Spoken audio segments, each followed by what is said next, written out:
Hey everybody, this is Howard from AVtransfers.co.uk and continuing with our hunt for interesting machinery and formats.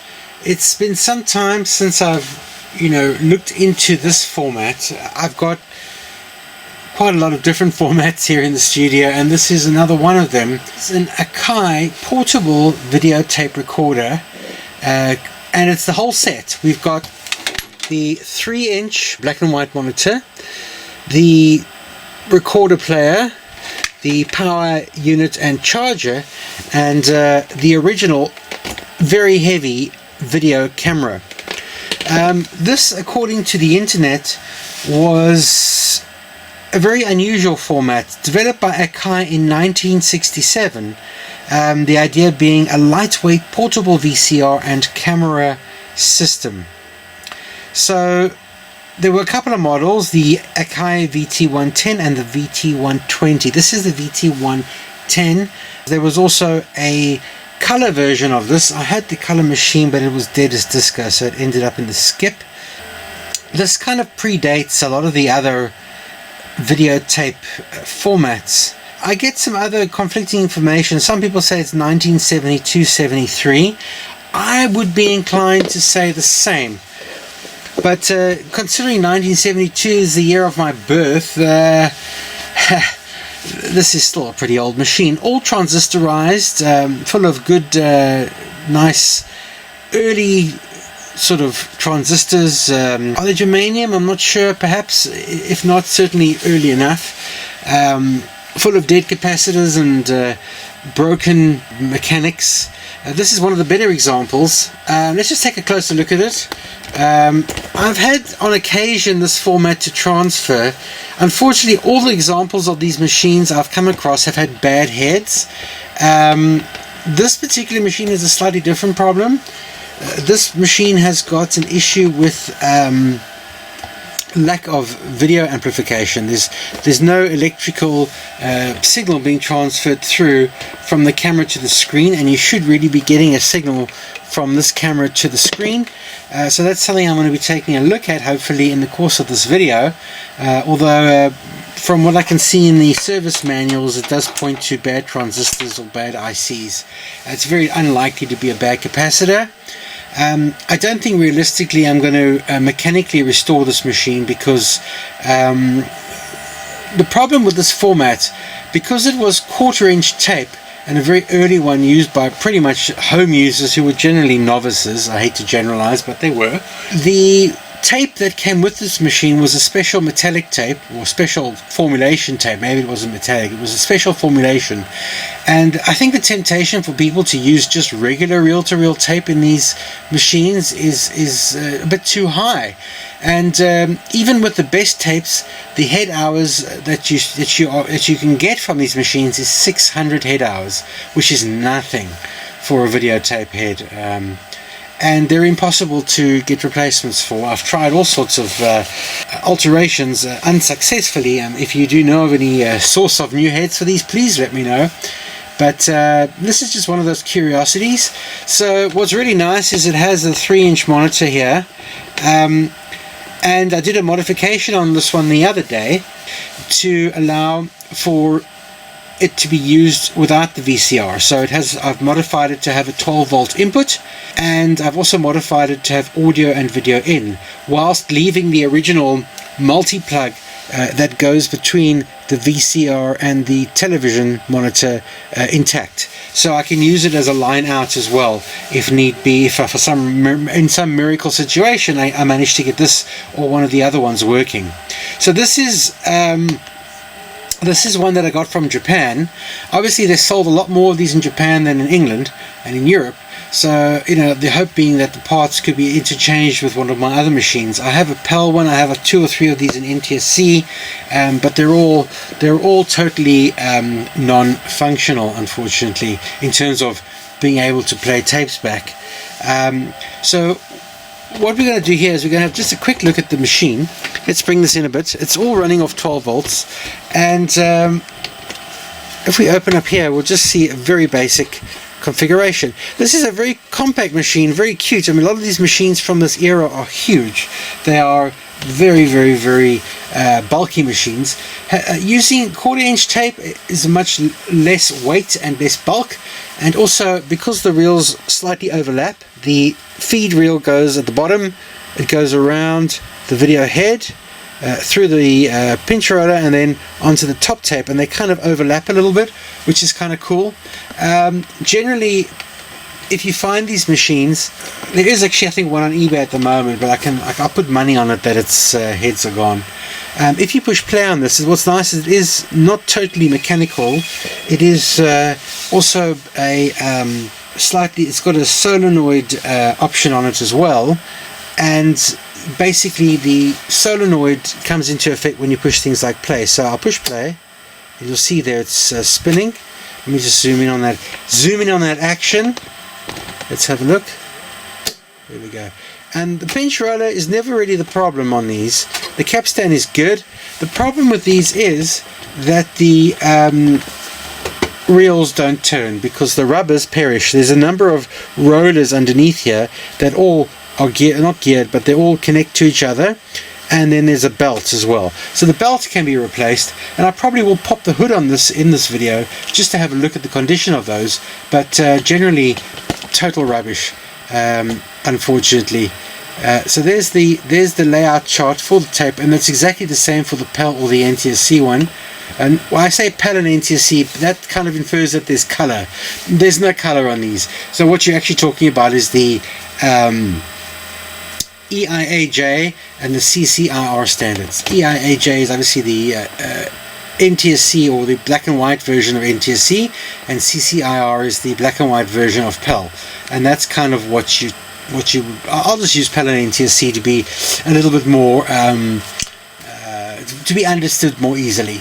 So no problem pulling sound off these machines, but unfortunately that's the tape that we want to see. The running speed of these is 11¼ inches per second. So when you're actually running a tape and it's working, it can often look a lot like the tape is in fast forward mode, which it isn't. The other nice thing about these units, even if you get an NTSC one, is that the power supply is multi-voltage. No matter which country you get it from, they generally have all got a switchable output for 240, 220, 120 and 100. So wherever you get your unit from, you'll be able to use it. So just taking a quick look at the front. I love the little monitor. The monitor, I've confirmed, is in very good condition, and it's almost like a 0 hours black and white monitor. You've got here your power, and obviously alternative your battery charge, which obviously this doesn't, the batteries are long gone on these things, so they've all been very carefully taken to the recycling center. Your battery indicator, your earphone, obviously your basic controls, and that's all that's really on that side. There's also a tape counter in there, if you can see that. Right. And you know, this, I must say, is a very nice example of the system because it is in clean condition. Normally they're pretty roached, as they say. It's normally got a lot of yellowing to the plastic. This one is in really nice condition, so sort of perhaps for a museum this would be a good idea. So let's look at the side of it. There was apparently an optional TV tuner you could get for this, although I've never seen one of those, and well, what use would it be now anyway? Okay, so here we've got obviously that switch between the TV tuner and the camera. There's your camera it's like a high rose connector. I don't know what the correct term is for this one. Now on first inspection, this connector here on the camera looks the same as any sort of later camera from the 80s, like any of the cameras I've looked at from JVC and Sharp. They all had the same looking connector, but beware, they are not. There are very few that are the same internally wired. They are quite different. I've been told, well, on reviewing these through the LabGuys World website, that these older cameras required horizontal and vertical sync pulses, which was supplied by the VCR. So there's really not a lot of hope in being able to plug in a newer camera into this, or as I was hoping to plug the camera into a newer VCR. So I'm not going to even dare try that at this point anyway. Maybe if I get bored. Here's the tracking. It's a very pokey little thing, but it's got a lock position, which is kind of cool. You can hear it click, and then you can track away. So that's that. It has a microphone input, I guess, if you want to narrate it or interview people, and of course your very conventional for the time 5-pin DIN power in jack. Luckily I don't have to think too hard about that because I have the 5-pin jack here. This is the camera connector. We're going to plug that in and just push that in. I'm not going to screw it in. Last time I tried to screw it in, I sat for half an hour trying to get it out again. And give it some power. And okay, let's give it one turn just to make it a bit easier. This is a very clean example. This cable is thick. I mean, this feels like the sort of thing you would power a washing machine off. It feels like a very heavy duty cable. It's not, but it feels like that. So let's put that on again. And yeah, I'm quite keen to try get it that we can get a video signal through it. There is sound. Oh, sorry about that. I hope you weren't listening with headphones. If you listen to it like that, you'll hear there's very good sound coming out of the TV. And initially I thought the TV was the problem, the monitor was the problem. But when I stripped it apart and rewired it for the... when I stripped it apart and I rewired it for the monitor and I tested it and I got a perfect signal out of it, so there's really nothing wrong with the monitor. The reason we're not getting video coming through from the camera is because of either something with, well, probably something with the VTR, because normally in this mode you'll get snow on this picture, and I've got a couple of other ones where I know that's the case, unless I'm missing something. Perhaps this is a later version and it mutes the picture unless you've got a tape in it. I mean, is that possible? I doubt it, but it's not impossible, you know, going forward a bit.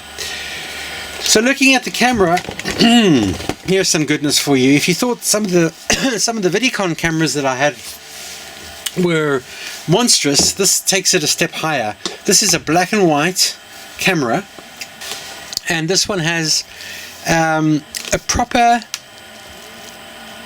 1-to-1, whatever that means. Probably means something intelligent. I'll try not to think about it too much. Lens. This lens can actually be removed completely, which is unusual for a sort of domestic camera. There's a close look at the pickup. Now that pickup is a tube pickup, and basically that's your sensitive area, and that's where you would connect in. Well, that's the area that picks up your image. Unfortunately, that's about as exciting as it gets. On the back of it is a monitor. This is a fancy one. This one's actually got a monitor in the back, and if you look through the viewfinder, you'll see there's a blank image at the moment. So this is the VC-115, by the way. So this camera is in really nice condition. Now, I've been told it is repairable, but you know, you'd have to really love these cameras to want to do that. So this camera, I would imagine, needs replacement capacitors, and it probably needs replacement resistors in certain high voltage areas, because the picture is absolutely rubbish. Let me show you. Well, it's gotten a bit better since I started using it. Maybe it's reforming in its own way. Actually, that looks a lot better. Good heavens, that's the best I've seen it look. I'm not kidding you. Okay, have a look at this.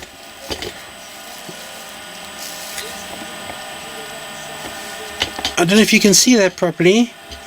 I would like to feed that out to a monitor, but that is actually working. If you look in here, you'll see it has a, I'll zoom out a bit for you.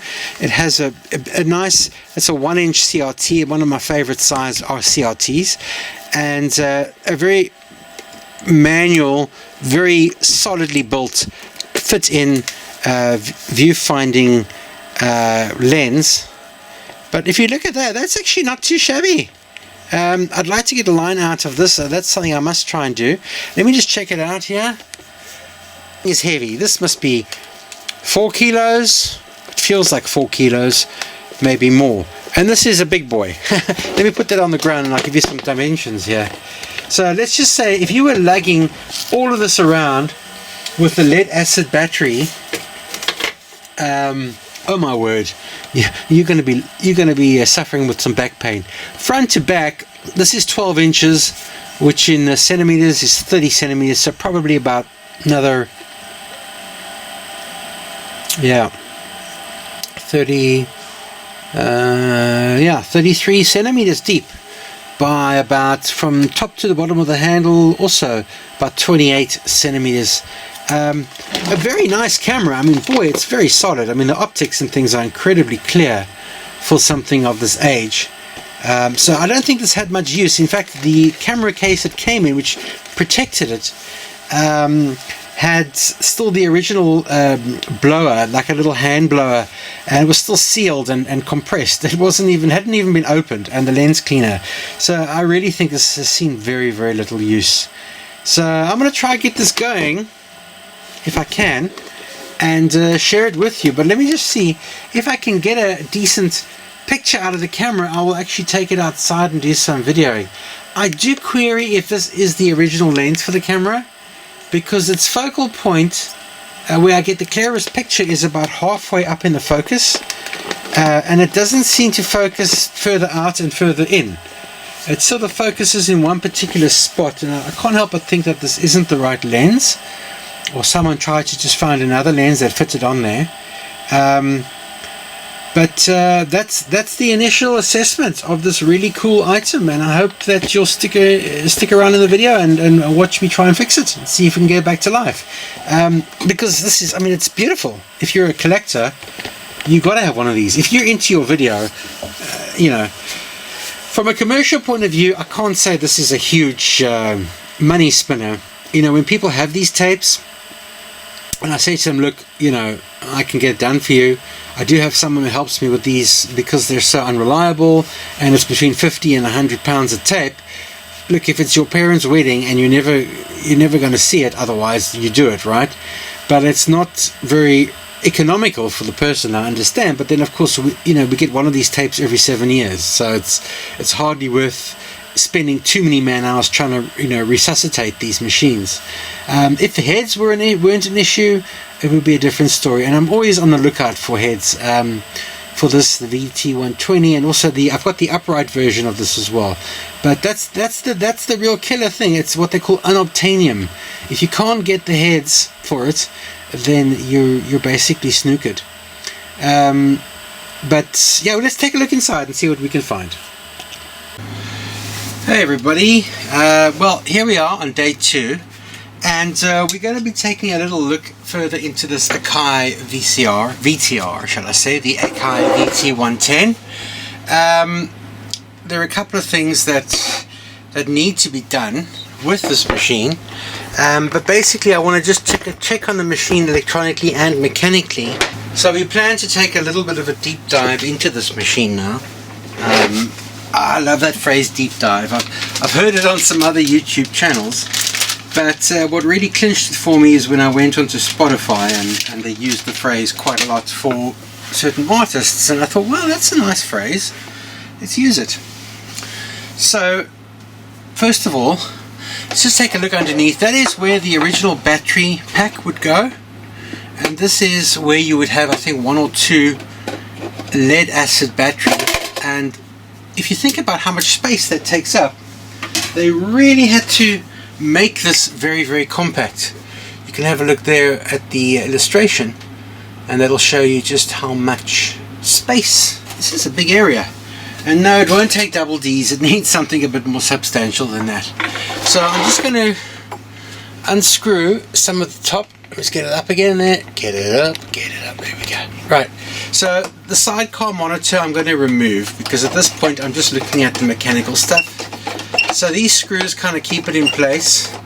You wouldn't necessarily use the sidecar monitor when you were filming stuff, certainly if you're out and about, but you would use it at home. I think it was an optional extra. There's also a UHF or VHF modulator that you can plug in on the side, which I think I've got somewhere, but don't ask me where. So let's pull that off. This is before SCART and all those kind of things, and you can have a look there now at the multi-connector, which is not exactly a work of art, but a real fun one to get behind, because I had to wire in the power and all that stuff, so I had to get into that from behind, which was interesting. It's quite difficult to get out, and I had to resolder everything, and of course I had to heat shrink everything because the contacts are very close together, but we got it done. Oops, it's upside down. There we go. So really nice little monitor. That's just going off to the side for now, and let's get down to the nitty gritty. So if I'm lucky, I can just get the top side of this off. So let's just get this undone. Sorry, I'm changing the camera angle a lot, but I'm just trying to give you the best vision experience. So first of all, let's try and get this capstan off, pinch rail off. That just comes off like that. So that's quite easy. Put that to one side, and let's just start unscrewing. Ha-cha-cha-cha. So essentially, you can see this is not a big machine. So whether it was built in 1969 or maybe invented in 1967 or manufactured en masse in 1972, does it really matter? No. What happened to Akai is the big question. I am a big fan of the stuff that they used to make. Okay, that's getting loose. So there are 3 screws there. I'm going to take off the head cover. Just give it a jiggle and a wiggle. Hopefully it will jiggle and wiggle its way off. There we go. And if you have a look in there, you'll see that is where the head is. We're not going to get too sidetracked with it right now. Let's get a pliers. I need to open up some other parts of this unit. The trick is to just shift that enough that you don't mess up the finish, which I'm trying not to do, and then hopefully hand unscrew it there. Oh, that's coming out. Obviously, depending on the condition, some machines might be harder to unscrew. I suppose this is a good sign that it doesn't seem to have any corrosion. Let's just put that washer. I mean, ultimately my dream is to find a new old stock one of these and get it working, but yeah, let's do that other one there. Just try and you basically can see what I'm doing there. I'm sure it's not too complex to get your head around what I'm doing. If you can, then let me know, because sometimes I don't kind of get it.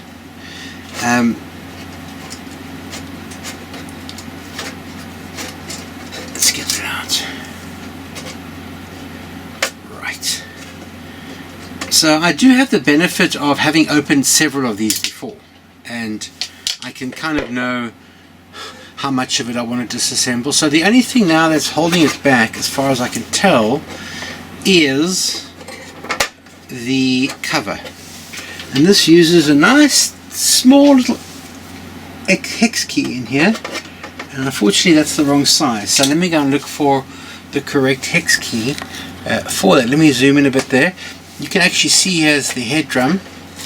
It's a 200 lines of resolution machine, and it sort of predates the head transformers that were in the later machines. So there's actually a physical connection between the head and the machine, and this slip ring assembly, which is very important, it has got 3 connections: a ground, and then head 1 and head 2. Now I always thought that when head 1 was playing, head 2 was switched out, and vice versa. So it's kind of doing that, if you can imagine, head 1, head 2, head 1, head 2, head 1, head 2, obviously quite a rate. But from what I can tell, it's basically just a combined signal. So both of these are combined into one signal and then amplified, which is quite interesting. So out of desperation, on a previous machine I actually have one with one good head, so I tried to connect both heads to the same side in the hopes that whenever there wasn't an image it would go black, and the idea is that I could use a frame store to freeze the picture in those sort of moments so that I could get much more of a video signal, but unfortunately it's quite difficult to get that right, so I never got that really going. The trick is you need good heads. So let me go find another Allen key. Well, we are in luck. I think I found the right one. Yeah, so this is an Allen key or hexagonal key screwdriver. I got these from Wix, but these are great because you can use it like a screwdriver but without having to actually use a screwdriver. Okay, so what's left that's holding this in now is just there's two things. So there's actually a second pinch roller here, which I forgot to mention earlier because I forgot it was there. Let's take that out.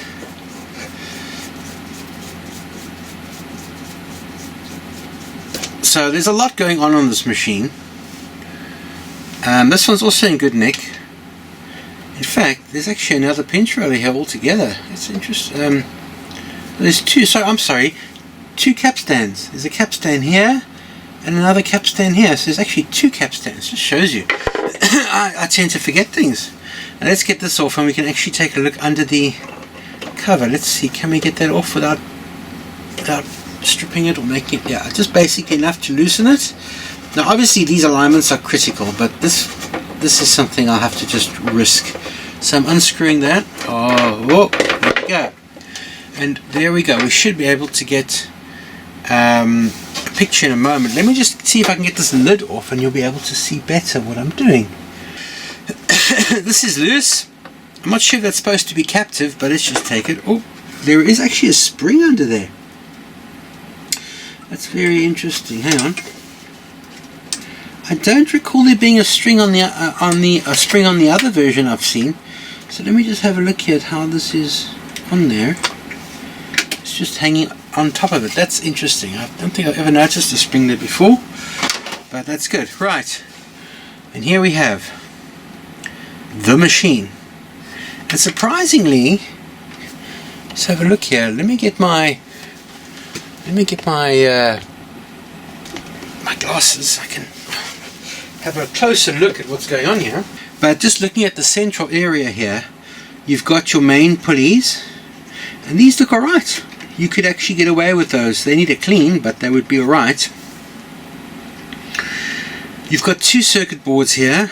One appears to be going to another board underneath, and this one is going into the AV board. So I think if there's a fault with the video, it would be on this side surely. There's a little national relay there,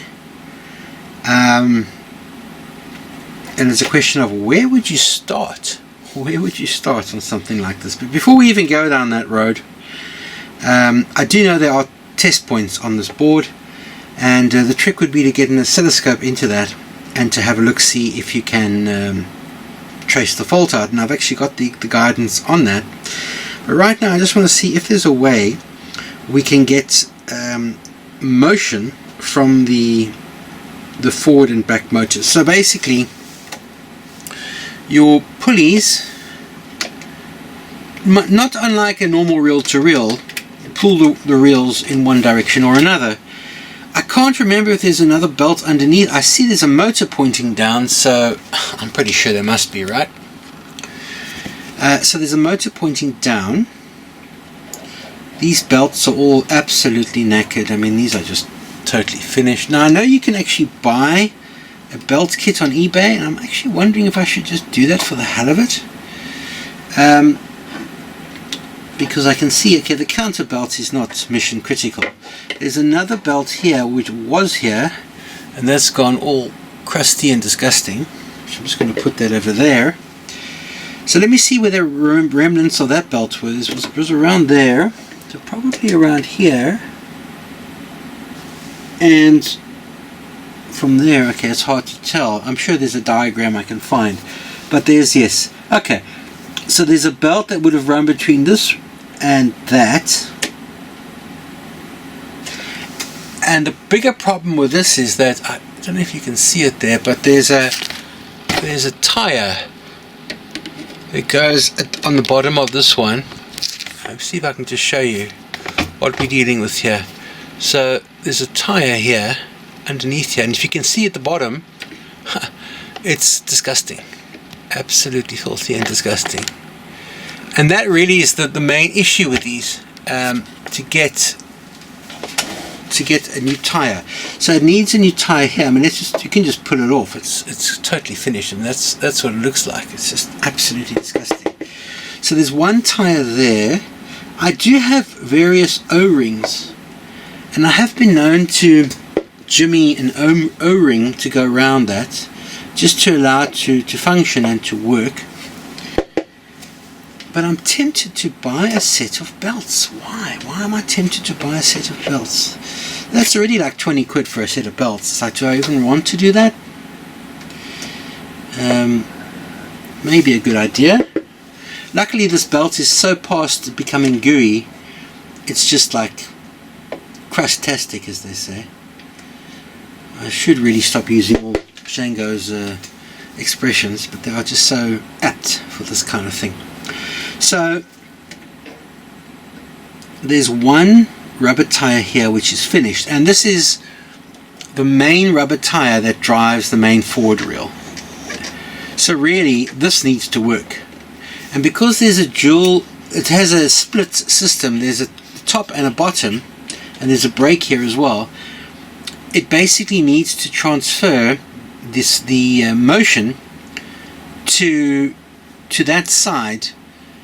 So this needs to work. If this works and spins, it will turn the reels, which is quite encouraging.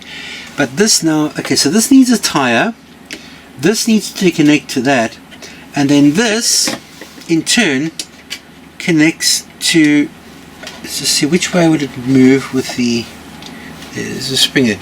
So basically, as the capstan turns,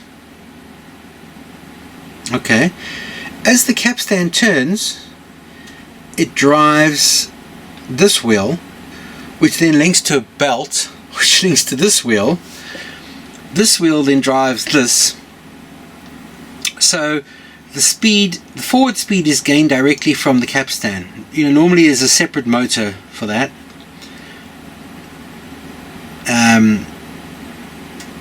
Actually, yeah, pretty much. So effectively, you know, we've got these disgusting bits of schmeckers here. So, in all fairness, that's what needs to be done mechanically. It needs a new tire. It needs one new belt. Okay, there's two other belts there for the counter. I don't believe the counter is that important in terms of it. It doesn't need to be turning in order for the machine to run. I do have lots of cheap and nasty belts like that I can get in lieu of that one if I need to. In fact, I could actually, let me see if I can get this part off and have a closer look at that tire. That's the key here.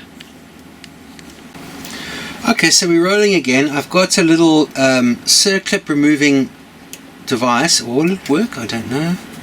Let's have a look and see. Yes, it did work a bit too well, but I can see where it's gone, so that's okay. You don't want to lose these. Oh God, don't fall in the hole. Okay, there we go. Let's just put that. I'm putting all the screws and bits onto one little spot.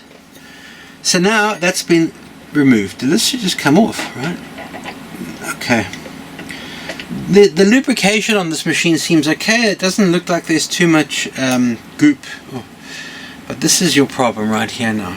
So let's just take a look at this now. So what's going on here is okay. So what it is there's no indentation here for a belt. This is purely what's on the outside.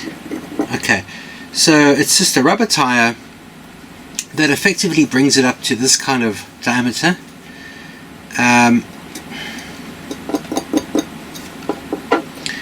And I could put an O-ring around there. I could put an O-ring around there. I must say, of these machines, this is far less disgusting than some of them I've seen where all of the belts have been totally destroyed. I think there are different manufacturing batches, and some of them, the clear tires don't seem to be as bad. Obviously you should replace all of them, but if they're not breaking up after 50 blimmin' years, they're not going to break up now, are they? Well, if they do, it doesn't really matter, I guess. So I'm just scraping off here some of the stuff, just to have a look-see at the condition of the, I mean, it's all metal. The metal will be fine. At least it's not plastic. There is some goop in the corner here. It looks like it's just dried up, not adhesive, but it's dried up lubricant. I hate it when the lubricant dries up. Anyway, so there we go.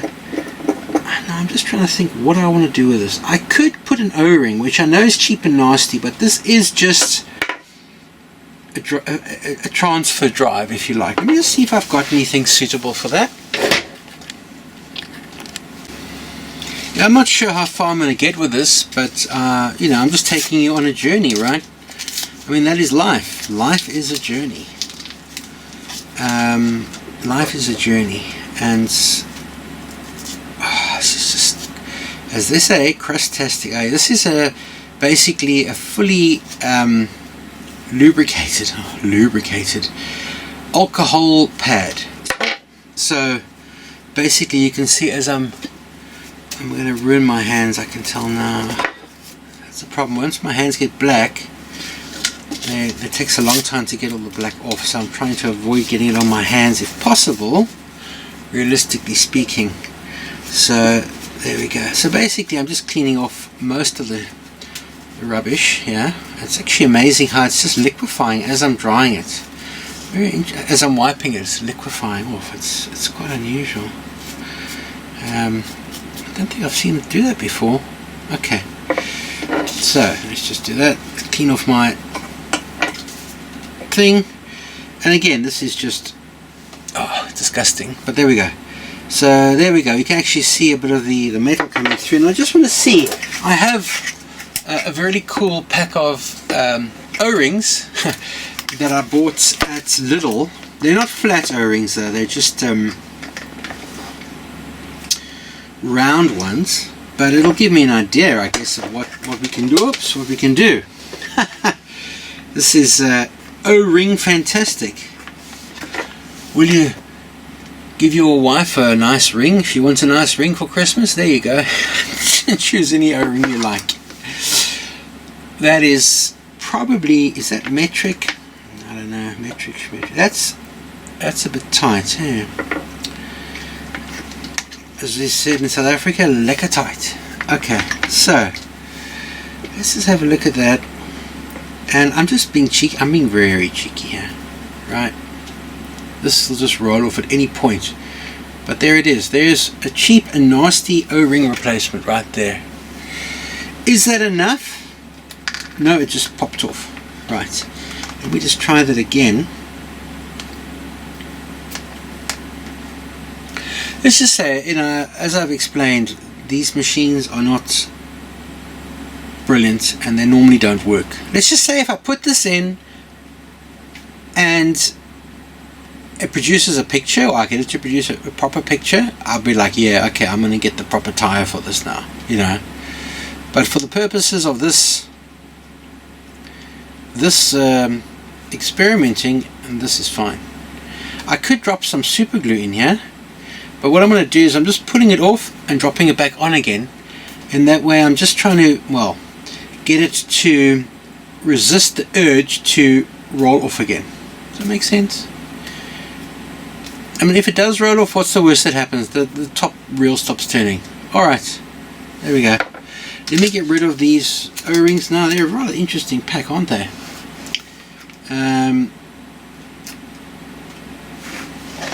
I could use a thicker one, but then it's not necessarily going to fit on the rest of the machine.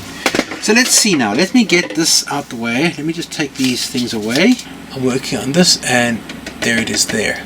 Right. If it's right, it should just touch. Huh.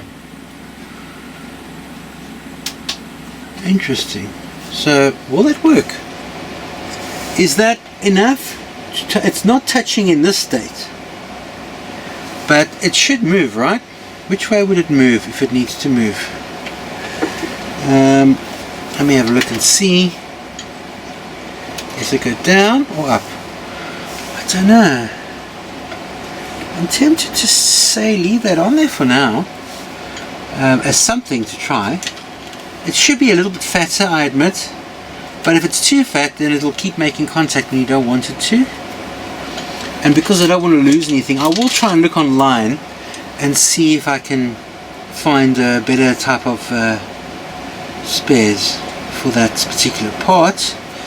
Let's just see if we can get this on. See if we can get that on. Realistically speaking, it's not as easy as it looks. It never is. I don't want to lose this.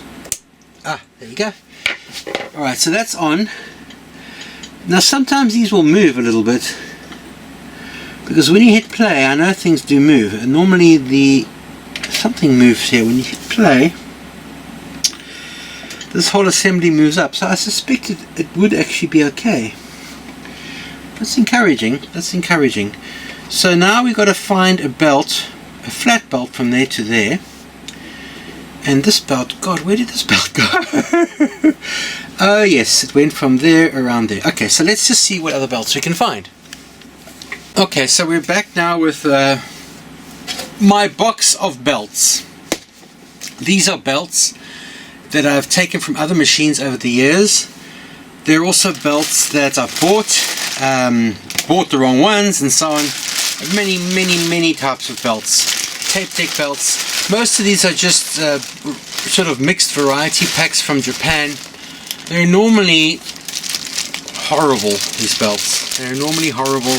They normally never fit, or they don't work for very long. But I am stubborn that way. So I keep trying. Normally if you want to just test something and see that it works, you use one of these cheaper nasty belts, and if it works, then you go and get the decent belt. Because if you don't, you get all sorts of wow and flutter and so on, and things don't work the way they should. Now this needs to be a fairly chunky belt. It's going to be driving a lot, and no, do not put an elastic band in there. Okay. Part of me thinks, previously I've used a bigger O-ring, but the problem is because this motor is so close to that, it's not ideal. Ideally you want a square belt, something really strong, something really thick.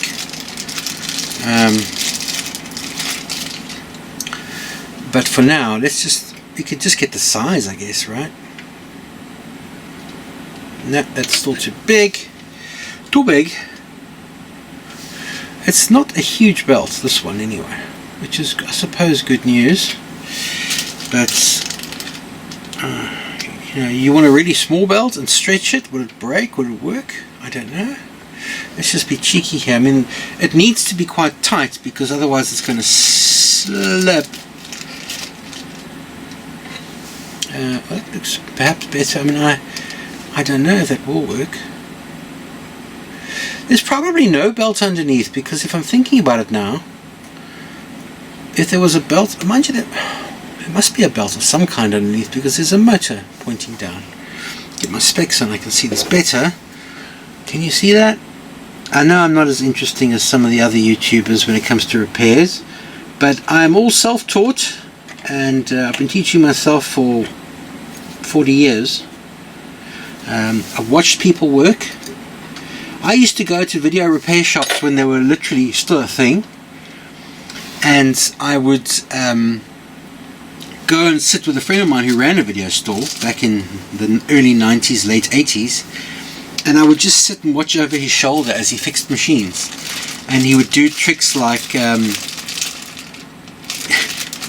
heating up components, using a wet finger to find color faults, all sorts of things that are probably lost arts now, but they were good to see. They really were.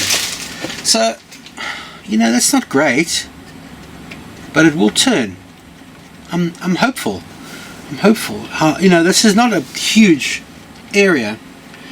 So now I've lost the other, lost the other little belts I wanted to use to fix the next part of this problem, which is there's a belt here which runs from there to the counter, goes over there and under there. That might work actually. Let's try this one and just see. Let's just see. I'm taking a wide shot. I'm not doing too many close-ups because obviously I'm looking at the repair first and the camera second. Is this too loose? Oh man, it's just too loose. Actually no, it is a bit loose, but it will still work. So hey ho, because there's a bit of tackiness on it, that's good. And then this one, I guess goes around here and there. This is the original belt, obviously. Yeah, that's the original. Actually, is this the original belt? It seems to be okay still. You can hear that the brake is still on. Wow, well that's encouraging, right? Very encouraging. Very encouraging indeed.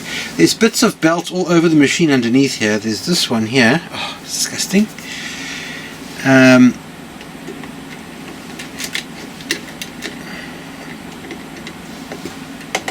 Lots of very early transistors in here, but in good condition. Got some of these ICs actually in stock still in spare. Standby.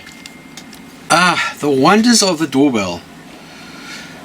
See, now that's kind of loose, but that does, again, it doesn't matter too much. As long as it turns when that one's on, it's fine. So this is the brake. Let me get a thing just to clean those other rotors quickly. Hopefully they won't disintegrate. So let's just clean that. Now I'm hoping these won't disintegrate when I do this. I have also a product called Rubber Renew. I bought some a while ago, and basically you can coat the rubber in it and it will kind of reinvigorate the rubber, and I'm thinking I might just use it on this machine. The only problem with it is it's really strong smelling, and you need to do it where you can be well ventilated. And to be honest, it's winter and I've got the door closed and the heater on. I don't think my using it today is going to be beneficial. These are the kind of repairs I would love to do outside, to be honest. So everything is there now. It does hinge off the possibility of there being no hitches, but if that works we'll be able to see it turn, and that would be pretty good. But while I'm in here, I'm just going to have a look at the machine in general, and particularly the boards here. So I've got the service manual for this. I'm not seeing anything obviously broken. Of course you never do, right? But I guess the question that I'm asking myself is, why is it not sending any video through? Let me just tap on that. That is an early relay. Relays can fail because they're mechanical, right? There's also some wires here that are not quite pushed down nicely, and there's some pots that may just have been corroded. There's 1, 2, 3, 4, 5, 6, 7 adjustable pots there, 1 there, 2 there, and this one is very, very corroded. Let me get some spray and just spray in those pots, because sometimes that's all you need to do. So I've got here some Servicol, I think it is, fast drying contact cleaner made by WD-40, but it's not WD-40, it's WD-40 brand, but it's contact cleaner. There's one here in particular that I don't like the look of. Can you see it there? It's just very, very corrody doodle. I'm just going to spray in there. Yeah, I'm getting it everywhere. It's probably not good to get it everywhere. Is it going to hurt the components? I hope not. But you can't beat. Yes, I should work it in, but I'm not going to work it in. I'm just going to spray. There's one particular pot that looks terrible. There's your camera input. Okay, sorry, let me get you back on the right track again. Oh, there we go. So, okay. This is quite a nice cleaner. Sometimes it works, sometimes it doesn't. So there we're looking okay. So it's basically just the one area that looked really, really bad, which was here. That stopped working. It may or may not run with this particular part, but I'm going to try and see if I can source a new rubber tire for that. Luckily there's no real flat spots over here on these, so I'll definitely see what I can do. And I'm just going to have a look here. It said test point 1. Test point 1. Let me see here. Test point 1. You know, you'd hope for like a broken connection in the video output, right? Wouldn't that be like the best possible thing to happen, right? A broken wire or something. So these boards, these cables are basically going down. These are going up to here. So I would imagine this is your video output area. So I'm pretty sure if there are problems, they're on this side of the board. There's a relay which obviously does some switching. There's lots of very old capacitors, but clean. I don't think they would have had too much use. Maybe I should just take a soldering iron and heat them up and see if I can reflow them. Not reflow them, if I can just warm them up. There's another little relay down here. Those things are mechanical. Let's give them a tap, right? My feeling is that there's something inside that's kind of gone a bit stiff. Just give them a tap. You know, maybe it'll work. Also, I think I've done a bit of overspray here with the with that stuff. So let's just do that. And let's just see here. Yeah, okay. I might just power this up and see what we get. Well, I'll be the first to say that no one is as surprised as yours truly. Because look what happens now when I push play. Hell yeah! That little O-ring is doing its job. And we have forward motion. We don't seem to have rewind, which is interesting. So what am I missing? My thought is that the rewind must have something to do. Is there a belt missing here? Is there a belt? Nothing is turning on the rewind side of things. So, okay. So I think what's happening is forward and rewind, this motor must drive those two, and there must be another belt underneath. Probably something a bit simpler than what's on the top here, which is probably good news. So I probably won't worry with that today. Today my main objective was to get it to play. So when you're playing, there's a different motor. The capstan drives the forward, and there's good tension on that spindle. It will pull a reel through, and the head is spinning.